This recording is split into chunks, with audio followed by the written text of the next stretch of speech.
आऊज़ु बिल्लाहि मिनश शैतानिर रजीम बिस्मिल्लाहिर रहमानिर रहीम। तारीख़ इस्लाम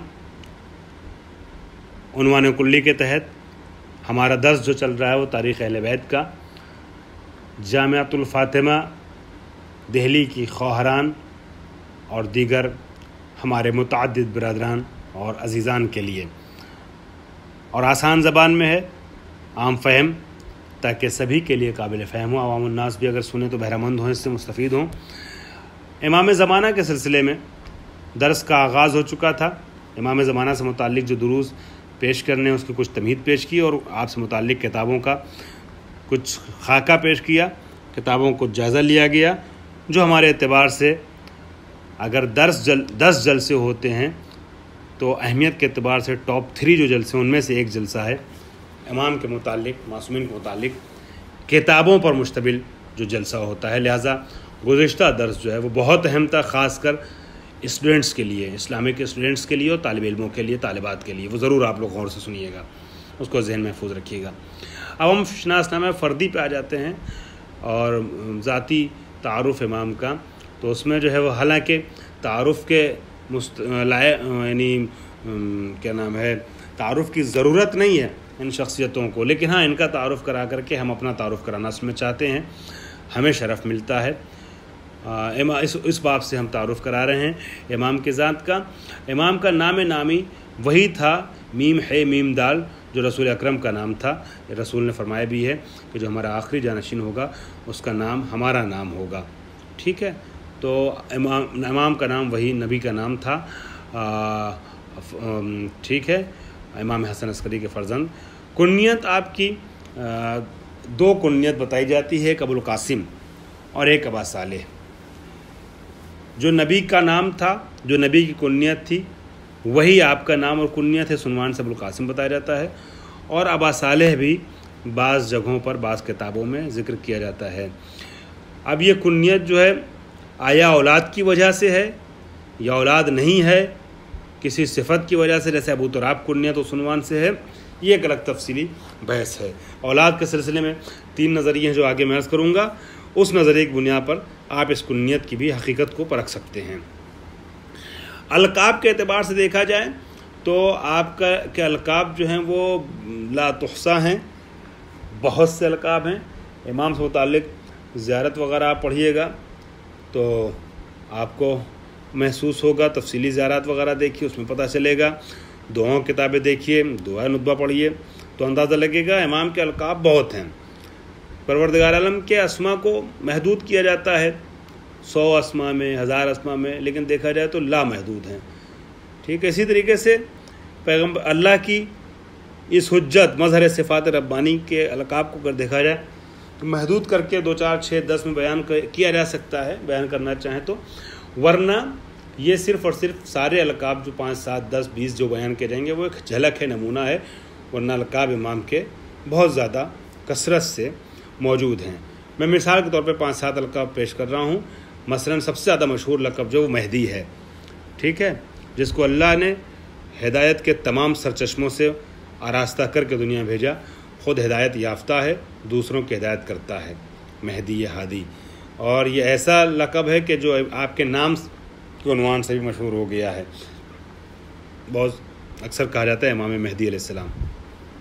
एक वजह यह भी है कि इमाम का जो असल नाम है वो हम लोग हद अदब के तकाज़े के तहत, या अगर रिवायत को मान लिया जाए तो रिवायत की मनाही के तहत, ममनूयत के तहत ज़बान पे पूरा नाम जारी नहीं करते हैं, तो आपके लक़ब को नाम के उन्वान से पेश करते हैं, चूँकि ये लक़ब भी कसरत से रिवायत में आया है महदी। उसके अलावा बक़ियतुल्लाह है ना, तो बक़ियतुल्लाह कुरान में लफ्ज़ आया है, और बक़ियतुल्लाह खैरुल लकुम इन कुंतुम मुमिनीन। ठीक है, तो बक़ियतुल्लाह जो है तफसीरों में बताया गया है कि इमाम का लक़ब है। ठीक है, इसी तरीके से क़ाइम आले मोहम्मद आपका एक मशहूर लक़ब है, और साथ में एक नाम आपका, एक लक़ब आपका साहिबुज़्ज़मान है जो हम लोग इस्तेमाल करते हैं। वली असर है आपका लक़ब, और इसी तरीके से हुज्जतुल्लाह, चूँकि क़ुत्ब आलम इम्का और हुज्जत खुदा आपकी ज़ात है, जिसकी वजह से आज दुनिया का निज़ाम बाकी है। आपके वालिद मोहतरम जनाब हसन इब्न अली यानी इमाम हसन अस्करी अलैहिस्सलाम हैं। इनके सिलसिले में अलग से तफसीली दुरूस बयान हो चुके, लिहाजा उस वजाहत में पढ़ने की ज़रूरत अब नहीं है। आपकी वालिदा माजिदा जनाब नरगिस खातून हैं। जनाब नरगिस खातून के और भी कुछ किताबों में नाम लिखे हुए हैं, मसलन सौसन है, हुदैसा या हदीसा, सैकल, ठीक है, मलिका, रेहाना वगैरह, इसके अलावा भी कुछ और नाम। लेकिन तमाम मुतालियात के बाद मैं जिस नतीजे पर पहुँचा हूँ, नाम सिर्फ़ एक है आपका, नरगिस है उर्दू में और फ़ारसी में। अरबी में गाफ नहीं होता, तो गाफ या जी की आवाज़, जे की आवाज़ निकलती है, जीम की आवाज़, लिहाजा वो नरगिस हो गया। लेकिन नाम एक है। बाकी जितने भी अलकाब हैं, जो 3-4 मैंने लिए, 3-4 नाम या इनके अलावा जितने भी असामी हैं, वो सब आपके लक़ब हैं, अलकाब हैं। जैसे इमाम ज़माना के बहुत से अलकाब हैं, वैसे ही आपकी मादर गिरामी के भी बहुत से अलकाब हैं। और अलकाब क्यों दिए गए, उसकी भी वजूहात हैं। और ये बात अर्ज़ कर दूँ, अगर नाम कहा जाए कि नाम है, तो नाम एक ही ज़ात के कई नाम हैं। इमाम हसन अस्करी की एक ही शरीक हयात थी। अब रवायात, इख्तिलाफ रवायात की बुनियाद पर कनीज़ या हुर, लेकिन एक ही शरीक थी आपकी जो मादर इमाम ज़माना हैं, और उन्हीं के कई नाम हो सकते हैं। अब अगर एक थी कई नाम हैं तो उसकी भी वजह है। उसकी वजह यह है क्योंकि इमाम ज़माना की विलादत को छुपाया जाना था, लिहाजा उससे जुड़ी हुई जो चीज़ें भी ऐसी हो सकती थी जो इमाम की विलादत को छुपा ले जाए, वो सारे उमूर अंजाम दिए जाते थे तमहीदन और मुकद्दमा साजी के तौर पे। लिहाजा आपके नाम अलग अलग बताए गए ताकि वो लोग जो इनके घर के महरम असरार नहीं हैं वो कंफ्यूज रहें कि माँ कौन सी वो खातून है कि जिसके बदन से मेहदी आखिर ज़मान पैदा होने वाले हैं। चूँकि बादशाह वक्त जो है वो इस कोशिश में लगा हुआ था कि पता चले और उसको ख़त्म कर दिया जाए, जिसका इंतज़ार दुनिया कर रही है। ठीक है। और मैं इस सिलसिले में थोड़ा सा आपको रोकना चाहूँगा। जनाब नरगिस खातून के सिलसिले में ये अर्ज़ करूँ कि जनाब नरगिस के सिलसिले में अलग अलग नज़रिए बयान किए जाते हैं। ठीक है। पहली बात तो मैंने अर्ज़ की कि इमाम की विलादत मख्फी रखना था, लिहाजा आपकी वालदा के बारे में इख्तिलाफ रवायात है। नाम और अलकाब के जिहाज से भी इख्तिलाफ रवायात है, और इस जहद से भी कि आप कनीज़ थीं या आज़ाद थीं, हुर थीं, इसमें भी इख्तिलाफ रवायात है। इसमें भी इख्तिलाफ रवायात है, यानी दोनों अलग अलग रवायतें हैं कि आपका कबीले नौबा से, नौबा जो सूडान फ़ेली, अभी आजकल के सूडान का इलाका है, अफ्रीका से ताल्लुक़ था, या रूम के से ताल्लुक़ था। आपका नौबा की बेटी थी या रूम की शहज़ादी थी। ठीक है, रूम से आपका ताल्लुक़ था, इसको भी लेके इख्तिलाफ है। और आपकी विलादत को लेकर, आपकी वफ़ात को भी लेकर इख्तिलाफ है कि आपकी वफ़ात सन 260 हिजरी में, यानी उसी साल जब इमाम हसन अस्करी की वफ़ात हुई, उसी शहादत हुई, उसी साल आपकी वफ़ात हुई है, या उसके कब्ल बाद हुई है। 260 में हुई है तो इमाम हसन अस्करी की शहादत से पहले हुई या शहादत के बाद हुई, यह भी इख्तिलाफ है। और इसी तरीके से जो है वो आप मलिका थी नाम की या मुसम्मा था, इसमें बा मुसम्मा था मलिका आपके नाम में के लिहाज से। ठीक है। इस तरह के बहुत से वाक़यात मशहूर हैं, लेकिन तमाम चीज़ों को जो जमा करता हूँ मैं, शेख सदूक रहमतुल्लाह अलैह ने एक रिवायत लिखी है, और वो रिवायत जो है और भी बहुत से उलमा ने तहरीर की अपनी किताब में। वो रिवायत ये बताती है कि आप कनीज़ थीं भी और कनीज़ नहीं भी थीं। शेख सदूक जैसी शख्सियतों ने और बहुत से उलमा ने ये भी कहा कि कनीज़ नहीं थी, हालांकि अक्सर किताबों में ये कनीज़ थी, मगर दोनों की अपनी अपनी जगह बात सही है। और मैं कहता हूँ कनीज़ थी भी और कनीज़ नहीं भी थी। एक रिवायत में पेश कर रहा हूँ जिसे शेख सदूक ने और उनके जैसे बहुत से बड़े उलमा ने तहरीर किया है, हालांकि सनद के अतबार से उसमें किसी ने शुबा भी ईजाद किया है, लेकिन बहरहाल मोतवाई एतबार से इमाम ज़माना के अजीम वजूद को देखते हुए ये रिवायत कबूल करने में कोई हरज नहीं किया जा सकता है कि परवरदिगार आलम की तरफ से एक इंतज़ाम हुआ होगा, इंतज़ाम ख़ास इमाम आखिर के लिए। वो क्या है कि आपकी जो वालदा थी जनाब नरगिस खातून या नरगिस खातून, ये कनीज़ नहीं थी, ये असल में रूम की शहज़ादी थी। मुसलमानों ने जब लश्कर कशी की है, कोई लश्कर कशी ऐसी हुई है कि इस लश्कर कशी में आप मुसलमानों के हाथ असीर होकर गिरफ्तार करके इधर लाई गई हैं सरजमीन अरब पे, लेकिन जो लाई गई हैं वो लाई नहीं गई हैं बल्कि आप आई हैं। वो कैसे कि शहजादी ने ख्वाब में देखा जनाब फ़ातिमा ज़हरा सलाम अलैहा को, जनाब मरियम को, और इन दोनों शख्सियतों को साथ में ख्वाब में देखा।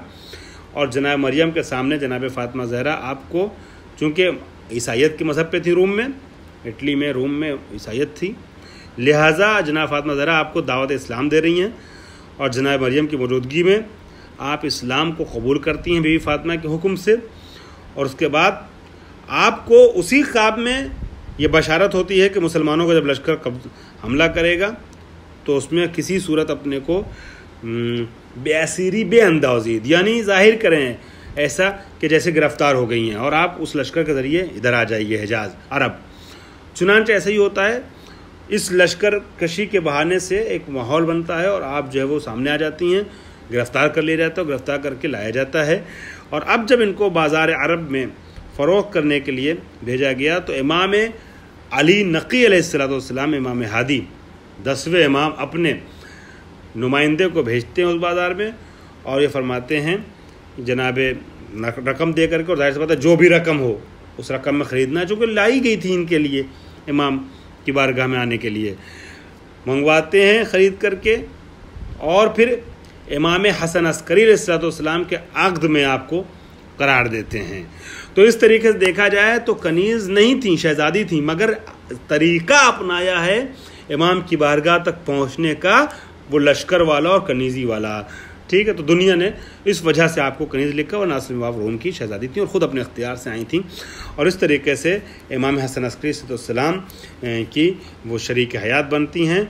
और फिर अब यहाँ पर आपको मुख्तलिफ़ अलक़ाब से नवाजा जाता है और वहाँ पर दो वजह हैं।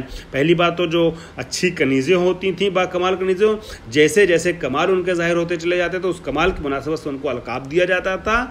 दूसरी वजह ये क्योंकि इमाम ज़माना से की मादर ग्रामी हो रही थी, इस इंतसाब की वजह से भी आपको कुछ आपके हयात में, कुछ बाद में रावियों ने आपको मुख्तलिफ़ अलक़ाब से नवाजा और इस तरीके से कई नाम आपके मशहूर हो गए। ये तमाम रिवायतों के दरमियान मैंने जम करने की कोशिश की है और मैंने पहली अर्ज़ किया क्योंकि अलग अलग नज़रियात हैं, मैं नक़ल नज़रियात कर रहा हूँ, बाकी बररसी और तहक़ीक़ के सिलसिले में मैं आपके ऊपर छोड़ता हूँ कि आप ख़ुद मेहनत कीजिए और तरक्की कीजिए, तहक़ीक़ कीजिए और नतीजे तक पहुँचिए। इमाम आखिर की जो विलायत है वो नीमा शाबान यानी 15 शाबान सन 255 हिजरी में वाक़ हुई है। शहादत के हवाले से हमने हर इमाम का जिक्र किया है। ये इमाम हमारे अल्हम्दुलिल्लाह खुदा के फजल से बाहयात हैं और बाद में दज्जाल जब आएगा, सुफियान सौरी आएगा, ये सब तमाम चीज़ें होंगी। सुफियान जब आएगा तो उस वक्त हम इंशाअल्लाह आखिर ज़माने का कुछ तज़किरा करेंगे तो शायद आपकी कैफियत शहादत का कुछ तज़किरा हो। परवरदिगार आलम इमाम ज़माना की उम्र में इज़ाफ़ा फरमाए और इमाम के ज़ुहूर में तहरीर फरमाए और हम सब को इमाम के नासरीन व मददगार में शुमार फरमाए। इमाम की औलाद के सिलसिले में भी नज़रियात हैं, मैं औलाद का भी पहले हिस्से में ज़िक्र करता हूँ लेकिन अब आज वक्त ख़त्म हो गया, सिर्फ से इशारा कर रहा हूँ। अगर गुंजाइश रही और याद रहा तो अगले जलसे में बयान करूँगा। 3 नज़रिए हैं इमाम की औलाद को लेकर के, औलाद और फैमिली को लेकर के। पहला नज़रिया यस वाला है, मुस्बत है, अल्लामा मजलिसी और सैयद मोहम्मद सदर जैसे अफराद कहते हैं कि इमाम की फ़ैमिली है, औलाद है, बीवी बच्चे हैं। दूसरा नज़रिया इनकार का है कि नहीं ऐसा नहीं है, उसकी भी दलीलें वो लोग देते हैं। और तीसरा नज़रिया सुकूत और शक का है, ये जाफ़र मुर्तज़ा आमली जैसे अफराद हैं कि यहाँ पर कुछ कहना नज़र देना मुनासिब नहीं है। वल्लाहु आलमु बिस्सवाब, खुदा बेहतर जानता है कि हकीकत क्या है। व आखिर दावाना अल्हम्दुलिल्लाहि रब्बिल आलमीन।